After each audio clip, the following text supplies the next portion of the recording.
નમસ્કાર મિત્રો, સ્વાગત છે તમારું અમારી યુટ્યુબ ચેનલમાં। તો મિત્રો, જીએસએસબી એટલે કે ગુજરાત ગૌણ સેવા પસંદગી મંડળ દ્વારા ટેકનિકલ આસિસ્ટન્ટ વર્ગ 3 ની પોસ્ટ પર ભરતી જાહેર કરવામાં આવી છે। તો આ ભરતી વિશે તમામ માહિતી આજના વિડીયોમાં મેળવી લઈએ। તે પહેલા વિડીયો ગમે તો લાઈક અને શેર કરી દેજો, ચેનલમાં નવા હોય તો ચેનલને સબસ્ક્રાઇબ કરી દેજો। તો ચાલો મિત્રો, વિડીયોની શરૂઆત કરીએ।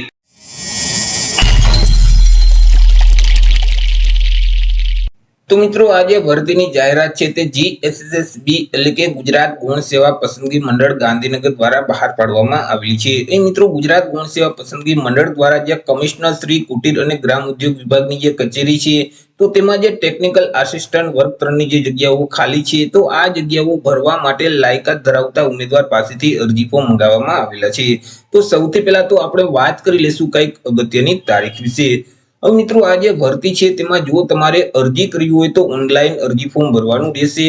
ઓનલાઈન અરજી ફોર્મ આજથી એટલે કે 5/7/2025 બપોરના 2 વાગ્યાથી શરૂ કરી દેવામાં આવશે।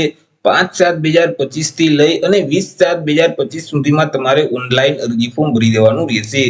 ઓનલાઈન અરજી ફોર્મ જે ઉજાસનું પોર્ટલ છે એટલે કે ujas.gujarat.gov.in નામની જે વેબસાઇટ છે, તે વેબસાઇટ ઉપર જઈ તમારે 20/7/2025 સુધીમાં ઓનલાઈન અરજી કરવાની રહેશે। મિત્રો, આ ભરતીમાં જો તમારે ઘર બેઠા જ ઓનલાઈન અરજી ફોર્મ ભરવું હોય તો અમારા જે WhatsApp નંબર છે 6352222352, આ નંબર પર તમે WhatsApp પર મેસેજ કરશો કે અમારે ટેકનિકલ આસિસ્ટન્ટમાં અરજી ફોર્મ ભરવું છે, તો તમને નજીવી ફી સાથે ઘર બેઠા જ ઓનલાઈન અરજી કરી દેવામાં આવશે। મિત્રો, અહીં ઓનલાઈન અરજી ફોર્મ ભરતી વખતે તમારે ફોટો અને સિગ્નેચર છે તે અપલોડ કરવાના રહેશે, કે જેમાં ફોટાનું માપ છે તે 5 સેન્ટીમીટર ઊંચાઈ અને 3.6 સેન્ટીમીટરની પહોળાઈ હોવી જોઈએ, જ્યારે સિગ્નેચરનું જે માપ છે તે 2.5 સેન્ટીમીટરની ઊંચાઈ અને 7.5 સેન્ટીમીટરની પહોળાઈ હોવી જોઈએ। તમે જે ફોટો અને સિગ્નેચર અપલોડ કરો છો તે ફાઇલનું જે ફોર્મેટ છે તે જેપીજી ફોર્મેટ હોવું જોઈએ અને ફાઇલની સાઇઝ છે તે વધુમાં વધુ 15 KB સુધી હોવી જોઈએ। મિત્રો, અહીં તમારે તાજેતરનો પાસપોર્ટ સાઇઝનો ફોટોગ્રાફ અપલોડ કરવાનો રહેશે, કે જેનું બેકગ્રાઉન્ડ છે તે વ્હાઇટ કલરનું હોવું જોઈએ। વ્હાઇટ સિવાય અન્ય કલરનું જો બેકગ્રાઉન્ડ હશે અને તમે તે ફોટોગ્રાફ અપલોડ કરશો તો તે ફોટોગ્રાફ છે તે માન્ય ગણવામાં આવતો નથી, અને તમે જે વ્હાઇટ બેકગ્રાઉન્ડ વાળો ફોટો અપલોડ કરો છો તે ફોટાની નીચે ફોટો પડાવ્યાની તારીખ છે તે ફરજિયાત લખવાની રહેશે, અને આ જે તારીખ છે તે 1 વર્ષ પહેલાની ન હોવી જોઈએ। એટલે કે મિત્રો, 1 વર્ષ પહેલાનો ફોટોગ્રાફ તમારે અપલોડ નથી કરવાનો, તાજેતરનો પાસપોર્ટ સાઇઝનો જ ફોટોગ્રાફ તમારે અપલોડ કરવાનો રહેશે। અને મિત્રો, તમે જે ફોટોગ્રાફ અપલોડ કરો છો તેની 3 થી 4 કોપી કાઢી તમારી પાસે જ રાખવાની રહેશે। જ્યારે મિત્રો, લેખિત પરીક્ષા માટે તમને હાજરી પત્રક એટલે કે કોલ લેટર આપવામાં આવશે, તેમાં તમારે પાસપોર્ટ સાઇઝનો ફોટોગ્રાફ ચોંટાડવાનો થશે। તમારે તેમાં તે જ ફોટો ચોંટાડવાનો કે જે ફોટો અપલોડ કરેલ છે તે જ ફોટો તમારે હાજરી પત્રકમાં ચોંટાડવાનો રહેશે।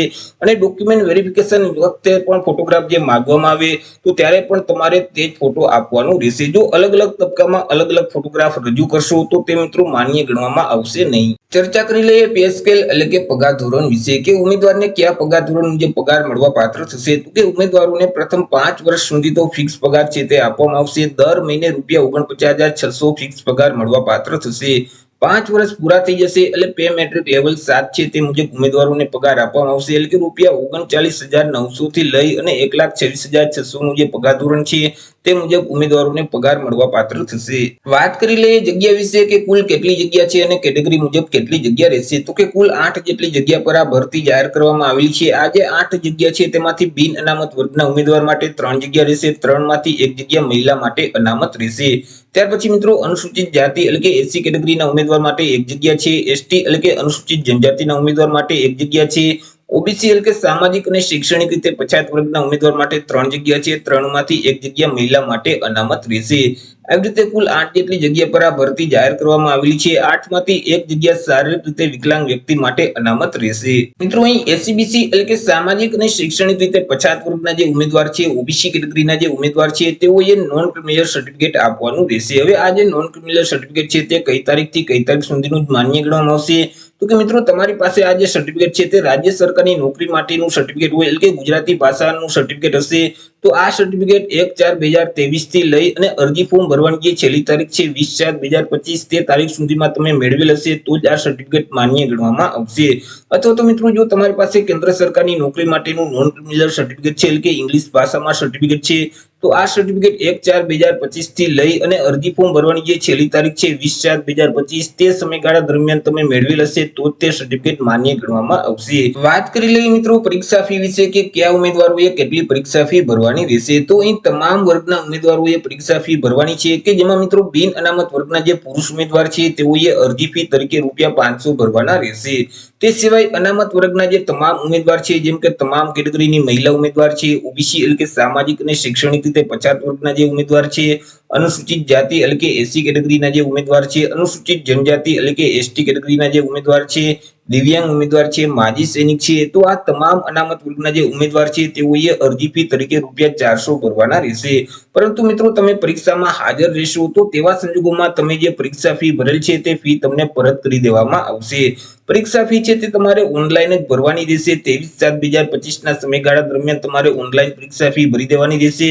તમે net banking, debit card, credit card અથવા તો યુપીઆઈ ના માધ્યમથી પરીક્ષા ફી છે તે ભરી શકશો. વાત કરી લઈએ મિત્રો એજ લિમિટ એટલે કે વય મર્યાદા વિશે. અરજી ફોર્મ ભરવા માટે ઉમેદવારની ઉંમર કેટલી હોવી જોઈએ? તો કે અરજી ફોર્મ ભરવાની જે છેલ્લી તારીખ છે 20/4/2025 તે તારીખને ધ્યાનમાં રાખી ઉમેદવારે પોતાની ઉંમરની ગણતરી કરવાની રહેશે. 20/7/2025 ના રોજ ઉમેદવારની ઉંમર છે તે ઓછામાં ઓછી 18 વર્ષ હોવી જોઈએ અને વધુમાં વધુ 35 વર્ષની હોવી જોઈએ. પરંતુ અહીં જે અનામત વર્ગના ઉમેદવાર છે તેઓને સરકારશ્રીના નિયમ મુજબ ઉંમરમાં છૂટછાટ આપવામાં આવશે. જેમ કે સામાન્ય વર્ગની તમામ મહિલા ઉમેદવારોને 5 વર્ષની છૂટછાટ મળવાપાત્ર થશે. અનામત વર્ગના તમામ ઉમેદવારોને 5 વર્ષની છૂટછાટ આપવામાં આવશે. શારીરિક રીતે વિકલાંગ વ્યક્તિ છે તો તેઓને ઉંમરમાં 10 વર્ષની છૂટછાટ મળવાપાત્ર થશે. પરંતુ અહીં કોઈ પણ સંજોગોમાં ઉમેદવારની ઉંમર છે તે 45 વર્ષ કરતા વધવી ન જોઈએ. જો ઉમેદવારની ઉંમર 45 વર્ષ કરતા વધી જતી હશે તો તેવા સંજોગોમાં તેઓને ઉંમરમાં છૂટછાટ મળવાપાત્ર થતી નથી. વાત કરી લઈએ એજ્યુકેશન ક્વોલિફિકેશન એટલે કે શૈક્ષણિક લાયકાત વિશે. અરજી ફોર્મ ભરવા માટે ઉમેદવારની શૈક્ષણિક લાયકાત કેટલી હોવી જોઈએ? તો કે ઉમેદવારોએ કોઈ પણ સરકાર માન્ય યુનિવર્સિટીમાંથી automobile, chemical, computer, electrical and electronics, electrical, information technology, instrumentation and control, mechanical, mechatronics, metallurgy, plastic technology, power electronics, textile processing technology અને ટેક્સટાઇલ મેન્યુફેક્ચરિંગ ટેકનોલોજીમાંથી ડિગ્રી કે ડિપ્લોમામાં એન્જિનિયરિંગનો કોર્સ છે તે પાસ કરેલ હોવો જોઈએ. સાથે સાથે ઉમેદવાર પાસે બેઝિક કોમ્પ્યુટરનું નોલેજ હોવું જોઈએ. ઉમેદવાર છે તે ગુજરાતી અથવા તો હિન્દી અથવા તો બંને ભાષાના જાણકાર હોવા જોઈએ. વાત કરી લઈએ કોમ્પ્યુટર સર્ટિફિકેટ વિશે કે કોમ્પ્યુટરનું સર્ટિફિકેટ છે તે કયું માન્ય ગણવામાં આવશે. તો કે ઉમેદવારોએ કોઈ પણ તાલીમ આપતી સંસ્થામાંથી બેઝિક કોમ્પ્યુટરનો કોર્સ પાસ કરેલ હશે અને તેનું પ્રમાણપત્ર અથવા તો માર્કશીટ ઉમેદવાર પાસે હશે તો પણ તે માન્ય ગણવામાં આવશે. અથવા તો ઉમેદવારોએ સરકાર માન્ય યુનિવર્સિટી અથવા તો કોઈ પણ સંસ્થામાંથી કોમ્પ્યુટર જ્ઞાન અંગેનો કોઈ પણ ડિપ્લોમા કે ડિગ્રી સર્ટિફિકેટ કોર્સ પાસ કરેલ હશે અને તેનું પ્રમાણપત્ર હશે તો પણ તે માન્ય ગણવામાં આવશે. અથવા તો ડિગ્રી કે ડિપ્લોમાનો જે અભ્યાસક્રમ છે તે અભ્યાસક્રમમાં એક વિષય કોમ્પ્યુટર રાખેલ હોય અને તે કોમ્પ્યુટર સાથે તે ડિગ્રી પાસ કરેલ હશે અને તેનું પ્રમાણપત્ર ઉમેદવાર પાસે હશે તો પણ તે માન્ય ગણવામાં આવશે. અથવા તો જે ધોરણ 10 ની અથવા તો 12 ની જે પરીક્ષા છે તો આ પરીક્ષા કોમ્પ્યુટર વિષય સાથે જો પાસ કરેલ હશે અને તેનું પ્રમાણપત્ર ઉમેદવાર પાસે હશે તો પણ તે માન્ય ગણવામાં આવશે. પરંતુ અરજી ફોર્મ ભરતી વખતે જો ઉમેદવાર પાસે કોમ્પ્યુટરનું સર્ટિફિકેટ નથી તો પણ તે હાલ અત્યારે અરજી ફોર્મ ભરી શકશે. પરંતુ જ્યારે મિત્રો તમને નિમણૂક આપવામાં આવે તો નિમણૂકના સમયે તમે બેઝિક કોમ્પ્યુટરની પરીક્ષા પાસ કર્યાનું જે પ્રમાણપત્ર છે તે તમારે મિત્રો અહીં અચૂકપણે રજૂ કરવાનું રહેશે. તો તેવા સંજોગોમાં તમે પ્રમાણપત્ર રજૂ નહીં કરી શકો તો તમારી જે પસંદગી છે તે રદ કરી દેવામાં આવશે. વાત કરી લઈએ મિત્રો સિલેક્શન પ્રોસેસ વિશે કે ઉમેદવારનું સિલેક્શન કેવી રીતે કરવામાં આવશે. તો ઉમેદવારનું સિલેક્શન છે તે એક સ્પર્ધાત્મક પરીક્ષાના માધ્યમથી કરવામાં આવશે. આ જે પરીક્ષા છે તે હેતુલક્ષી પ્રકારની રહેશે એટલે કે તેમાં એમસીક્યુ પ્રકારના પ્રશ્ન છે તે પૂછવામાં આવશે. તમને જે ક્વેશ્ચન પેપર આપવામાં આવશે તેમાં અલગ અલગ બે વિભાગ હશે, વિભાગ એ અને વિભાગ બી. બંને વિભાગ તમારે ફરજિયાત આપવાના રહેશે અને બંને વિભાગમાં પાસ થવું ફરજિયાત રહેશે. કે જેમાં વિભાગ એ છે તેમાં કુલ 60 એમસીક્યુ પ્રકારના પ્રશ્ન પૂછવામાં આવશે. એક પ્રશ્નનું 1 માર્ક એટલે મિત્રો 60 માર્કનો વિભાગ એ રહેશે. કે જેમાં તાર્કિક કસોટીઓ અને ડેટા ઇન્ટરપ્રિટેશનને લગતા જે પ્રશ્ન છે તેવા 30 પ્રશ્ન પૂછવામાં આવશે કે જેમના 30 માર્ક રહેશે અને ગાણિતિક કસોટીઓ સંબંધિત 30 પ્રશ્ન પૂછવામાં આવશે તેમના પણ 30 માર્ક રહેશે. એટલે કે વિભાગ એમાં ગણિત અને રીડિંગના દાખલાઓ છે તે પૂછવામાં આવશે. કુલ 60 એમસીક્યુ પ્રકારના પ્રશ્ન રહેશે અને 60 માર્કનો વિભાગ એ રહેશે. ત્યાર પછી વિભાગ બી માં 150 એમસીક્યુ પ્રકારના પ્રશ્ન પૂછવામાં આવશે. એક પ્રશ્નનો 1 માર્ક એટલે કે 150 માર્કનો વિભાગ બી રહેશે, કે જેમાં મિત્રો ભારતનું બંધારણ છે, વર્તમાન પ્રવાહો છે, ગુજરાતી અને ઇંગ્લિશ ગ્રામર સંબંધિત 30 પ્રશ્ન પૂછવામાં આવશે, કે જેમના 30 માર્ક રહેશે.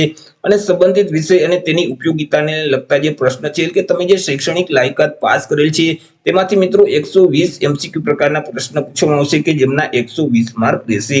આવી રીતે વિભાગ એ માં કુલ 60 પ્રશ્ન, વિભાગ બી માં 150 પ્રશ્ન એટલે કુલ મિત્રો 210 પ્રશ્ન છે તે પૂછવામાં આવશે. 210 માર્કનું પેપર રહેશે.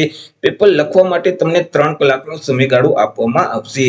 હવે આ જે પરીક્ષા છે તેમાં માઇનસ પદ્ધતિ લાગુ પડશે. જો તમે પ્રશ્નનો જવાબ ખોટો ઠીક કરશો તો તેવા સંજોગોમાં તમે જે પ્રશ્નનો સાચો જવાબ આપેલ છે અને તમને 1 માર્ક મળેલ છે તેમાંથી 1/4 માર્ક એટલે કે 0.25 માર્ક છે તે માઇનસ કરી દેવામાં આવશે. તો આવી રીતે મિત્રો ગુજરાત ગૌણ સેવા પસંદગી મંડળ દ્વારા ટેકનિકલ આસિસ્ટન્ટ વર્ગ 3 ની પોસ્ટ પર ભરતી બહાર પાડવામાં આવેલી છે. તો આશા રાખું છું વિડીયો પસંદ પડ્યો હશે. વિડીયો પસંદ પડ્યો હોય તો લાઈક અને શેર કરી દેજો. ચેનલમાં નવા હોય તો ચેનલને સબસ્ક્રાઇબ કરી દેજો. ફરી મળીશું એક નવા ટોપિક સાથે એક નવા જ વિડીયોમાં. ત્યાં સુધી જય હિન્દ, વંદે માતરમ.